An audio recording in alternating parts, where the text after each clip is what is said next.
이런 것도 잘 표현해주기 위해선 입안의 압력을 잘 형성을 해줘야 돼요. 입안의 압력이 왜 필요한가? 안녕하세요, 강현성입니다. 이번 영상에서는 누군가의 영어 발음은 좋아지는데 왜 나의 영어 발음은 좋아지지 않는가?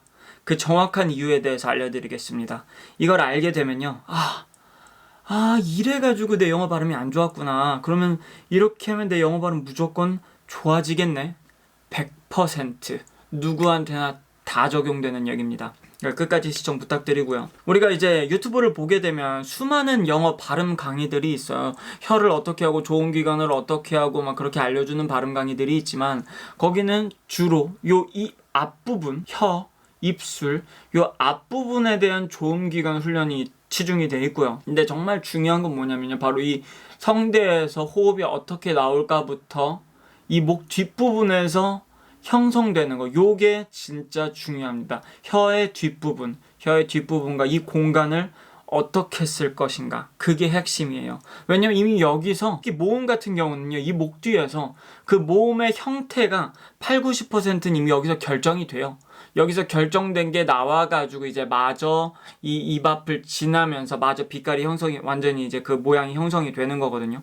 예를 들어 제가 입술에 힘을 다 빼고 턱에도 힘을 다 뺀 상태에서 이 앞쪽 좋은 기관에 힘을 다 뺀 상태에서 후설과 뒷 공간만 이용해서 어라는 소리를 만들어 볼게요. 그렇죠? 입술에 힘 거의 안 들어가고요. 턱에도 힘이 쫙 빠져 있는 상태예요. 여기서 이미 어라는 소리의 형태가 어느 정도 형성이 된 거예요. 그리고 나머지 이 동그란 입술까지 지나서 그 완벽한 모양을 완성시켜서 어라는 발음이 나오는 거죠. 근데 이제 우리가 살아가면서 이제 좋은 발성을 쓰면 이제 이 뒷공간도 다 쓰면서, 왜냐면 국어에도 후설 모음이 있어요. 전설 모음이 있고 후설 모음이 있어요. 후설 모음 같은 경우에는 방금 제가 했던 것처럼 혀의 뒷부분을 이용해서 여기 안에 압력을 형성을 해서 이 뒷공간을 울리게 발음을 해야 되는 발음들인데, 우리가 한국 사람들이 이제 살아가면서 한국어의 특성 때문인지는 모르겠지만 전설 모음화가 돼버려요. 전설 모음화가. 그래서 혀 끝에가 긴장이 많이 들어가고, 그렇게 되면 이제 후설을 제대로 쓰지 못하게 되면 호흡이 그냥 다 새버리거든요. 앞으로 호흡이 다 새버리고 그냥 콧소리도 많이 나게 되고요. 근데 영어에선 이 후설 모음을 정확하게 써줘야, 후설 모음을 잘 써줘야 영어의 그 많은 모음들이 잘 표현이 되거든요. 그리고 자음 같은 경우도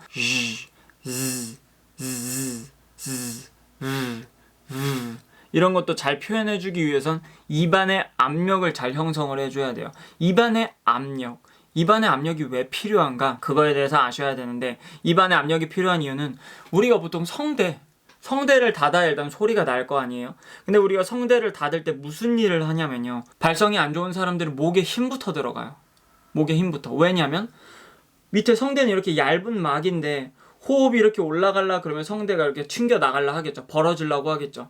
그럼 이거 소리를 내려면 이게 벌어지면 안 되니까 접촉시켜야 되니까 목에 힘을 줘가지고 이걸 붙잡아 놓는 거예요. 외부 근육들을 발휘를 해가지고 성대를 붙잡아요. 그러면 이게 붙잡고 후두도 뜨고 목도 조이고 약간 이렇게 조이는 소리가 많이 나죠. 열린 소리보다는 우리가 붙잡으려고 그러다 보니까. 근데 내가 입안의 압력을 만들 수 있게 되면, 입안 공간이라든가 혀의 뒷부분 후설을 이용해서 압력을 만들게 되면, 밑에 올라가는 압력으로 성대를 이렇게 벌어지려고 그럴 때 위에 압력이 이걸 눌러줘요. 그래서 성대가, 내가 목에 힘을 주지 않아도 성대가 접촉할 수 있는 상태가 되는 거예요. 아까 전에 여러분들 다 하셨어요. 지금 입술인 가만히 빼고 이 뒤에서 이렇게 낼 때 한번 목에 힘을 최대한 빼보고 소리를 내보려고 해보세요. 목에 힘을 빼고도 내가 평소에 하는 발음보다 훨씬 더 목에 힘을 주지 않아도 성대가 접촉된다라는 걸 느끼실 거예요. 그러니까 결국 뭐냐? 영어에선 이 성대 접촉이 굉장히 중요하거든요. 이 좋은 떨림, 목에 힘을 주어선 이 좋은 떨림이 나오질 않아요. 그래서 Z 같은 발음을 할 때 한국 사람들이 Z 발음하면 지읒 소리로 빠지거나 very,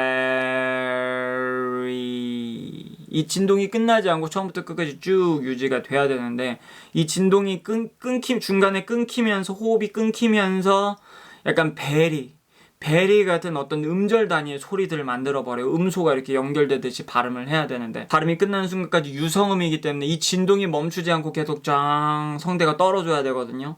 좋은 접촉. 근데 목에 힘을 주면은 이게 계속 유지가 되기가 쉽지 않다는 거예요. 중간에 이렇게 한국어처럼 very. 그러니까 한국어의 음절 단위로 발음하는 특성 때문에 한국어에도 후설 모음이 있음에도 불구하고 이런 것들이 사라지는가 싶어요. 발성이 안 좋아, 살아가면서 이제 안 좋은 발성이 계속 이제 체화가 되고 그러면서 문제가 생기는 거죠. 발성에 목에 힘도 자꾸 많이 들어가고, 물론 특정한 발음에 따라서 정확한 발음을 위해서는 턱이라든가 목에 힘이 조금 들어갈 수 있는 발음들도 있어요. 근데 그런 발음들마저도 내가 입안의 압력을 최대한 형성하면서 만들게 되면은 목에 힘을 덜 주고 훨씬 빼고 얘기할 수 있는 거죠. 그리고 영어에서는 이 성문 상압이 잘 유지되는 발음들이 정말 많기 때문에 유성 자음 같은 경우에는 성문 상압이 잘 유지가 되어 잘 표현될 수 있는 소리예요. 요런 발음들이요. 요런 발음들은 성문 상압이 유지가 안 되면 이 좋은 성대 진동이 만들어지질 않아요. 이런 것도 마찬가지고요. 제가 이렇게 전 혀끝 거의 말지 않았거든요. 혀끝을 거의 말지 않아도 이렇게 울리는 소리가 나는 거, 요 안에서 공명이 형성된 거예요. 혀를 이렇게 말아가지고 억지로 여기 소리를 튕겨낸 게 아니라 이 안에서 공명을 만들어낸 거예요. 자, 그럼 이 공명을 만들기 위해서, 성문 상압을 만들기 위해서 어떻게 해야 되느냐? 연구개를 쓰셔야 됩니다. 연구개를 들면은요, 연구개를 들면은 자연스럽게 혀 뒤쪽이 이렇게 올라가요.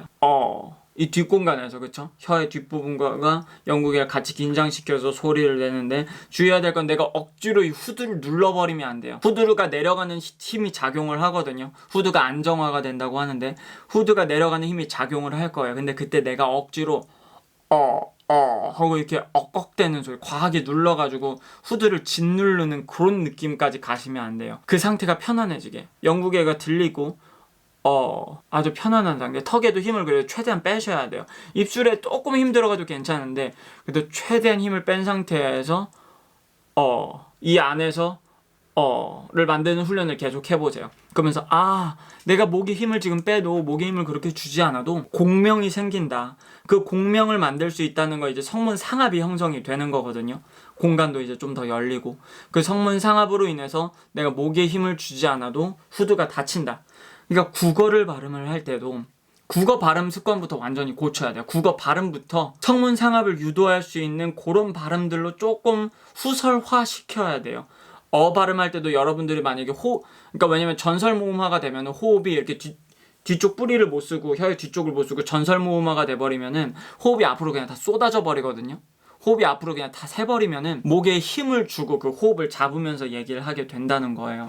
그래서 최대한 후설 모음화를 시켜야 되고, 그러려면 내가 평소에 한국어를 얘기할 때도 저는 한국어를 딱 그냥 어떤 말을 하려고 하는 순간 연구개가 바로 긴장하고 딱 올라가요. 지금 이거 연구개 저 지금 들려있는 상태거든요. 연구개가 항상 저는 들려있어요. 얘기를 할 때 연구개를 들어놓고 얘기를 하셔야 돼요.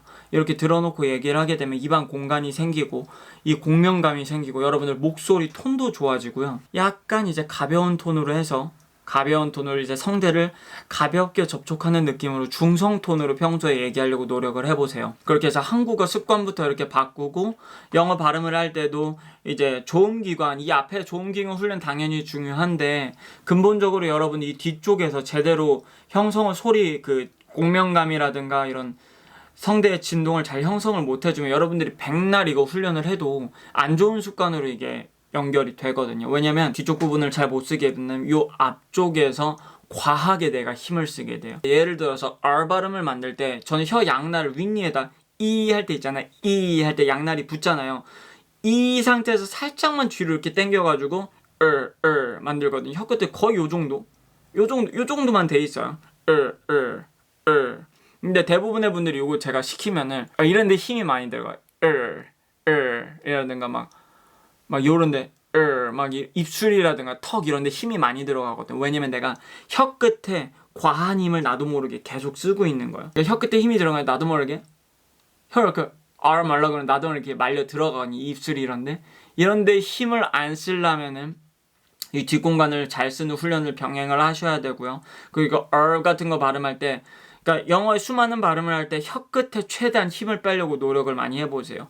이 혀 끝에 사람들이 힘을 못 빼니까 영어 발음을 할 때 예를 들어서 poor 이런 발음이 있다고 할 때 푸 할 때는 혀끝이 떨어져 있는 상태에서 푸 하고 정확히 우 발음을 표현을 해줘야 되는데 poor 약간 이런 식으로 혀끝이 살짝 들려있는 그 약간 먹먹한 소리, 약간 이렇게 먹먹한 소리가 살짝 껴있거든요. 제가 발음을 가르치다 보면은 대부분 이런 현상들이 꼭 일어나요. 한국어부터 조금 고치셔야 돼요. 그래서 이렇게 공명감 있는 소리를 쓰려고 노력을 많이 해보세요. 요 습관부터 형성이 돼야 영어 발음이 좋아질 수 있습니다. 혼자서 너무 힘들 것 같다 하시는 분들은 이제 저한테 연락을 주시면 되고, 그 외 분들에게 계속 영국에 들어놓고 평소에 한국어부터 이렇게 공명감 있는 소리를 쓰려고 노력을 해보시면 영어 발음 점점 계속 좋아질 겁니다. 오늘 영상도 유익하길 바라면서 다음 영상에서 뵐게요. 감사합니다.